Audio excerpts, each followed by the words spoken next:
You see, every gun guy has weird, dark fantasies about the end of the world. You imagine yourself as Will Smith in I Am Legend versus the reality that you are closer to Danny McBride and This Is the End. But let's play a game. If money were no object and gun laws didn't exist and you could have any setup, what would you want for the end of the world?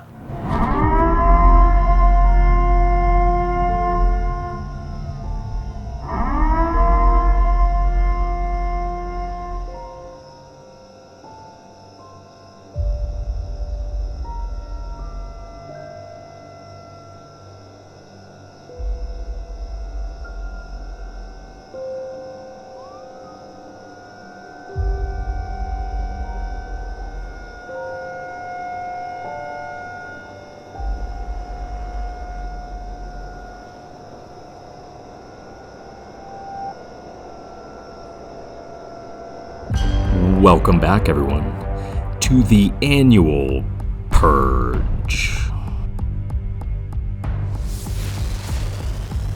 You will once again encounter a slew of degenerates hoping to kill you with their inferior weapons. And the question you must answer is, which gun do you want for the end of the world? At first, you grab God's caliber.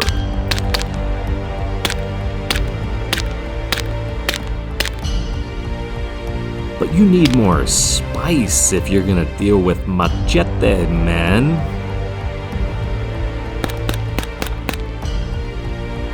So you go to your trusty subgun. It's compact, shoulder-fired, maneuverable, quiet. But you need more spice if you're gonna handle chainsaw, man.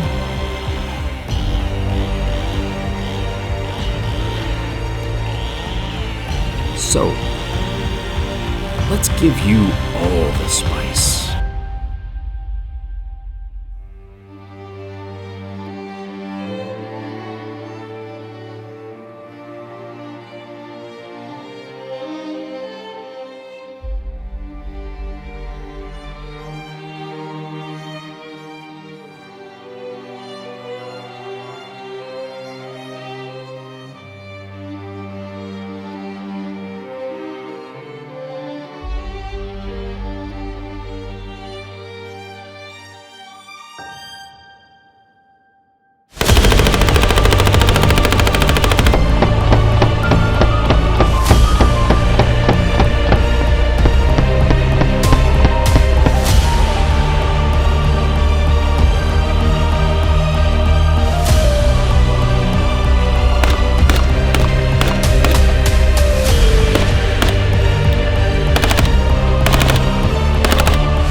Well, welcome back, gentlemen. Guys, it's 7 p.m. It's 7 p.m. Oh, right is now, it? and we're just getting the day wrapped up nice and early. Because I think it's 1 a.m. Yeah, to be precise for the viewers at home, 12:42. Okay, so Rounded up. Not a big deal. But we're out with what I think would qualify as a pretty special firearm, something that you don't really see every day.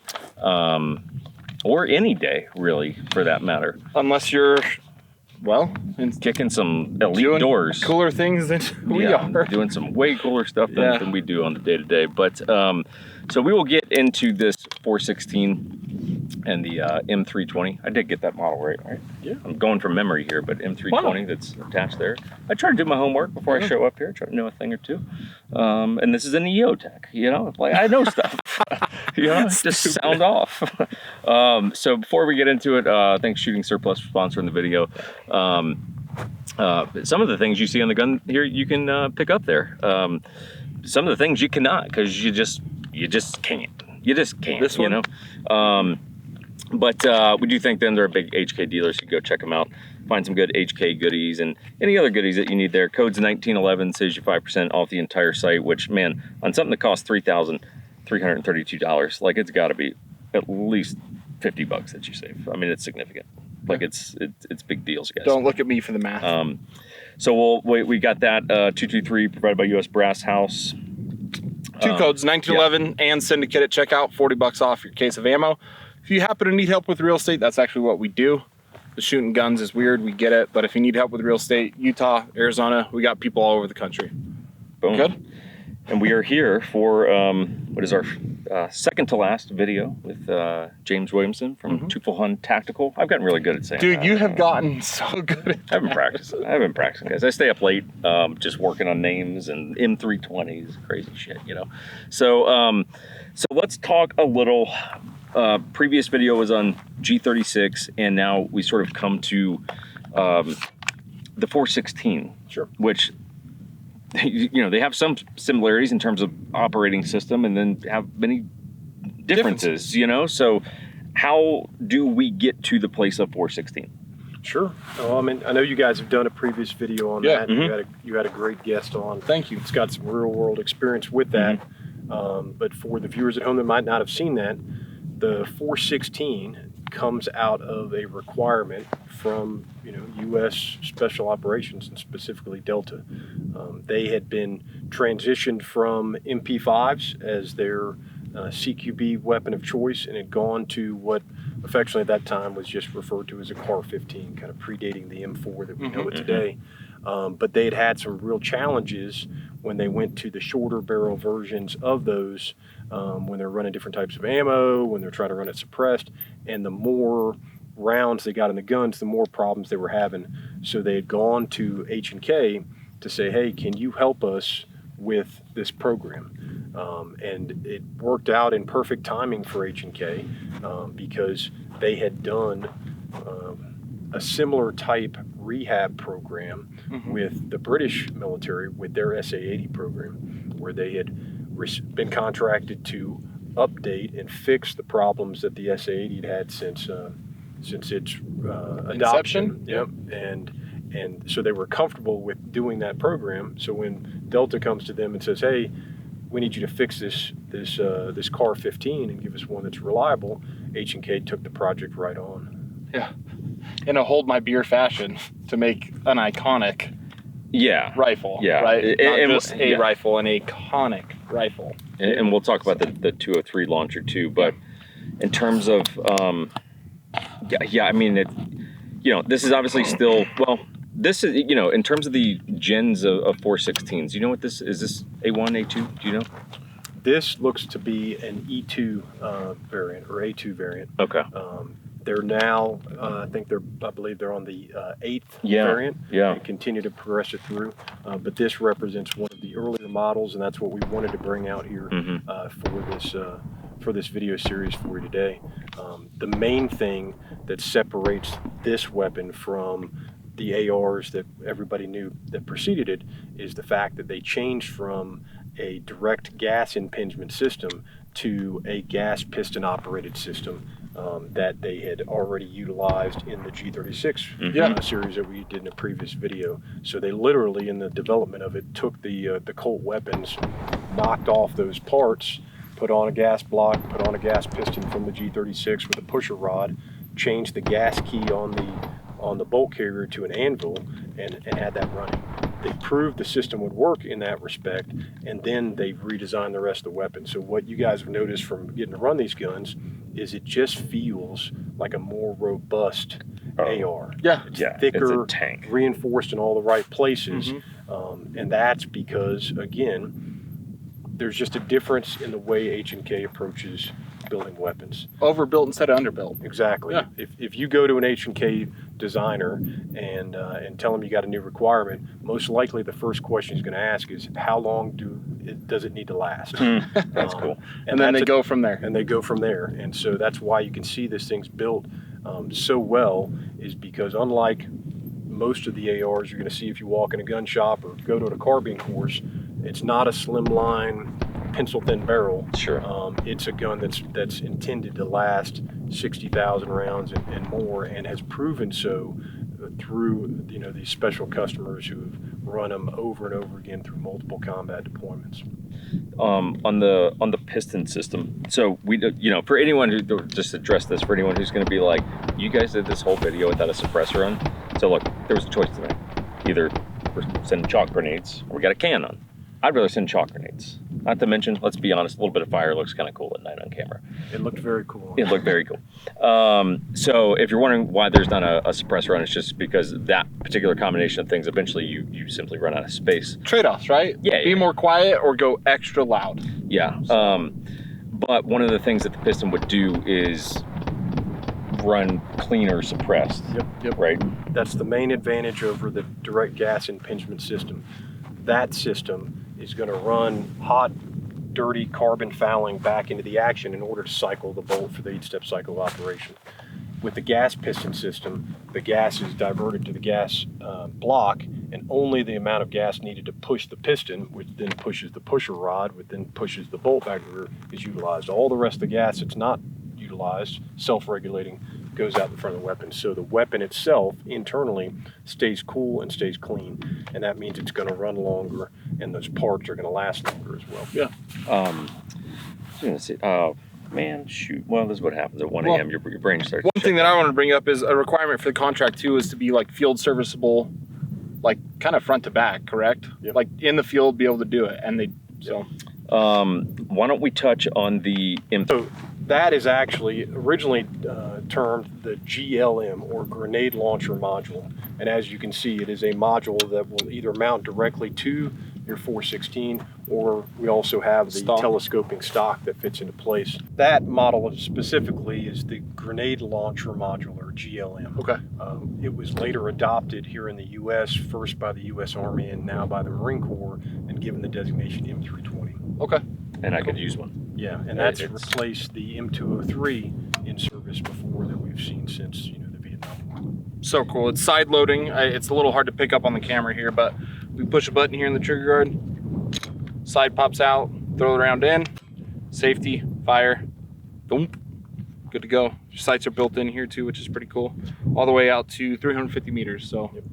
And in terms of that particular unit, we already know the answer because we were just talking about it off camera, but that unit specifically mounts for on 416s Sure. in terms of the pick rail. Sure, you can mount it directly on the pick rail like we'd shown before. There's an adapter plate that allows you to mount it on the SOP mod kit on an M4 if you want it as well, or there's a standalone stock system. Yeah. And that's how a lot of the forces like to use it today, just to reduce the bulk in there. They'll run it in, you know, a backpack or in a separate holster around behind their body. One other thing I just want to mention real quick. So tonight we threw about 450 rounds through that. No malfunctions for anyone who's wondering. But 300 of that was in a very short window of time, where at the end of it, because I was the last one running it, so I'm there for maximum heat at the end of it. There was just very little heat that was coming off that handguard. And that was very surprising because I was like, dude, this thing is going to be smoking. Yeah, we both wore gloves in anticipation of getting a little warm, and Sure. dude, at the end of it, it was good to go. Yeah, and again, the heat that you're going to find the buildup is going to be in the gas piston area. And as long as you keep your hand away from there, you're going to be good to go. But that again leads to how these guns can run so hard, so long. Yeah. It's a great design, and it's why it's become so popular and a weapon that's been adopted by so many organizations. Obviously here in the U.S., first through Delta, We see some SEAL units that get it as well. Yeah. The country of Norway adopted it as their military rifle. In 2017, France picked it up to replace the FAMAS. Oh, it's in the running for the replacement of the G36 within the German military. And closer to my heart, in the Marine Corps, it was adopted as the M27 and the M38, and there's possibilities for future expansion with it as well. Cool. And for a gun that was, early to mid 2000s, still being fielded 20 years, and still being updated to all the latest things you can want. They've now got adjustable gas regulator for suppressed and unsuppressed firing. That's cool. You've got fully ambidextrous controls with selectors, bolt release, mag release. It just becomes a better and better rifle for the needs of those units that purchase it. And for those who are wondering, how do I get this weapon? Obviously, full auto weapons we've discussed before, a little more challenging here in civilian hands, but H&K offers the MR556 as the civilian model, which is, it's basically the semi-auto version of this, and very popular rifle. Got one myself, incredibly accurate, and you can SBR them too if you want to have the barrel cut down to this standard as well. So it's a great option. So you could really replicate on the MR556 more of a 10.5 416 clone, if you will. That's exactly what I've done. What lots of them guys Okay, nice. Well, that's on the list now. So, with all that said, super cool gun on the needs wants list here, and we will take you to some final thoughts.